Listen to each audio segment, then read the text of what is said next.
Hello and welcome to another episode of What Travis Says. My name is Travis and today we're continuing my Doctor Who rewatch. Today we'll be talking about Season 5, Episode 8 of Doctor Who, titled The Hungry Earth. The TARDIS unexpectedly brings our group to a small Welsh village, where the Doctor realizes that the ground isn't quite right. And in line with the number of main doctors, I will give you 13 interesting facts about this episode. The working title for this episode was The Ground Beneath Their Feet. Showrunner Stephen Moffat brought Chris Chibnall back to write this story in order to reintroduce the Silurians from the classic series. The Silurians were first introduced in 1970 in the third Doctor adventure, Doctor Who and the Silurians. Moffat wanted to do away with the Silurians' third eye, which he felt was more associated with Davros. So instead, Chibnall gave the Silurians a whip-like tongue in order to poison their enemies. This is the fifth time in the series that the Doctor has used a church as refuge, right after the Daemons, Curse of the Fenric,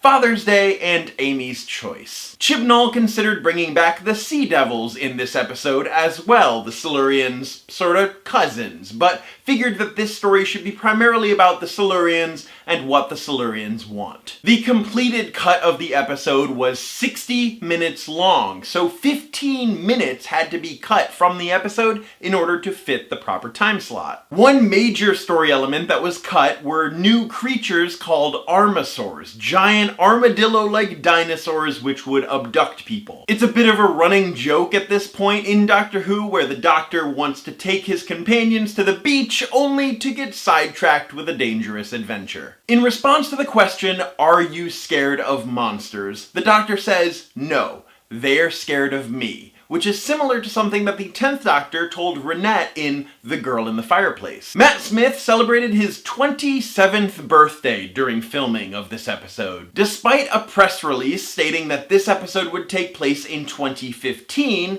the episode actually takes place in 2020, presumably because the previous episode had events that took place in 2015. To give the illusion of sinking into the soil, Karen Gillan was raised up on boxes and then she lowered herself through sheets of rubber. She used her own claustrophobia and nervousness as inspiration for Amy's terror. Stick around for tomorrow's video where we talk about the next episode, Cold Blood. But that's it for this episode of my Doctor Who rewatch. As always, my name is Travis. Thank you for listening to what I have to say, and you will see me tomorrow.